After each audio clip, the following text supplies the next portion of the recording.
Let's return now to the situation in Ukraine. We know that US delegation have arrived in Moscow this morning. The US Special Envoy Steve Witkoff and Jared Kushner are there to meet with Vladimir Putin in the next couple of hours. It comes as Russia is also claiming today that they have made some advances. Let's get more on all of this with our defence and security analyst, Professor Michael Clarke, who is with us. Michael, very good morning to you. Let's start on this meeting. What's your sense of how it's likely to play out, do you think? Well, it might be a reasonably long meeting, and the Russians will do most of the talking because they always lecture their guests on the historical basis of all of this and so on. But I think the Russians aren't budging.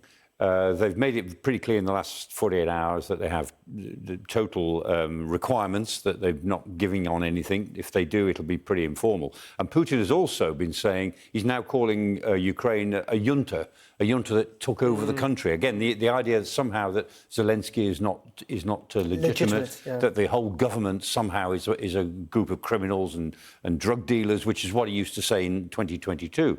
So I think he's making it very clear that everyone's going to have to bend to his will. Now, whether Witkoff and Kushner will do that or whether they'll be able to insert something, we don't know. I'm not going to hold my breath on this because I think we're going around the same process that we've been around twice before this year, and they'll come away with a sort of a Russian version of what needs to happen, and the Ukrainians will reject it. And what I've kind of read about this is that it's interesting, obviously, the two individuals who are going, not least of all Jared Kushner, who, has been involved in kind of economic deals, if you like, investment deals in the Middle East, that the concern amongst the Ukrainians and others, European allies, is that the Russians might well try to suggest there's economic advantage here to try and win a bit more. That's exactly what they say. I mean, there's a subtext to all of this, is that the Trump administration and the people around Trump see the benefits of a partnership with Russia over minerals, particularly rare earths, which is sort of a buzzword now in Washington, given that China's taken a view on rare earths, and also to the exploitation of the Arctic, where they have a common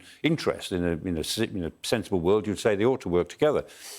So the Russians have pushed this a lot to say, look, if we can just get this Ukrainian war off the table, leave it to us. Don't you worry about it. Let us take care of the Ukrainian war. And we, Russia and America, will normalise relations. You will release sanctions. There'll be lots of advantages to you in doing that. And we will work together in ways that you, the Trump administration, will find extremely advantageous. And that is the subtext to everything that they say about boring subjects like international law and naked aggression and war crimes and these sort of things. Those are all trivial in the Russian version of what they're really talking about. Let's talk about the actual situation on the ground, because one of the things that the Russians have been claiming in recent days is that they have made more progress. I mean, frankly, have they? Yes, they have. They've nearly taken Pokrovsk, but I mean, Putin's been saying that they've taken Pokrovsk. I mean, even when he went to the Alaska summit in August, he said, we've taken Pokrovsk. And that was some months ago now. And the fact is they've taken the southern areas. They've now probably, almost certainly, taken the central. But the Ukrainians are still hanging on to the northern areas of Pokrovsk. And there it is. I mean, there is a Google Earth version of Pokrovsk. It is it's a pretty small place. 60,000 people, so it's a small town by British standards.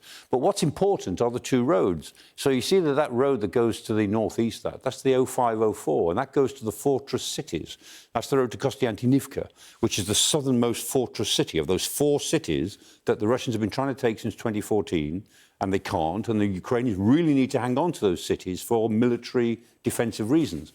And then the other road, the one that goes there to the northwest, that's the E50, that's a motorway, good quality road, right through to Pavlohrad and Dnipro.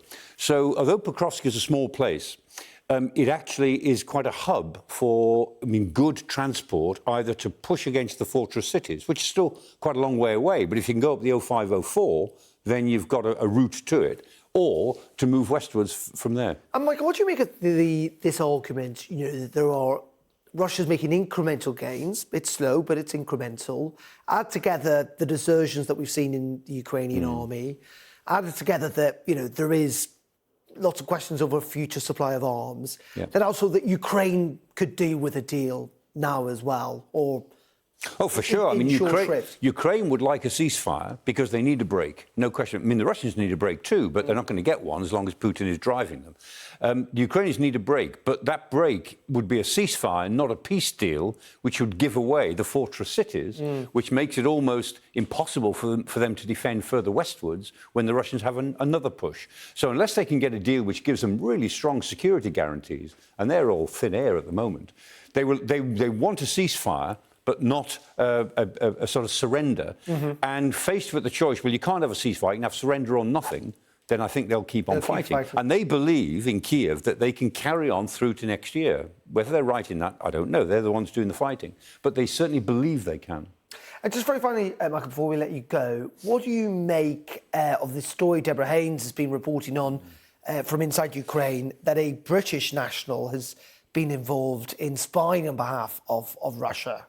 Well, it's a sort of standard story, but it's quite serious. It's standard in the sense that, you know, people spy for all sorts of reasons or become traitors for all sorts of reasons. The allegation is this person, ex-British Army character who went to volunteer for the Ukrainians and then went over to the FSB, got hold of him, and he agreed to give coordinates of where they were doing training. That can get a lot of people killed, as well as agreeing in principle, according to the charges, to undertake sabotage and some terrorist acts. No evidence at the moment that he did that, but he was prepared to.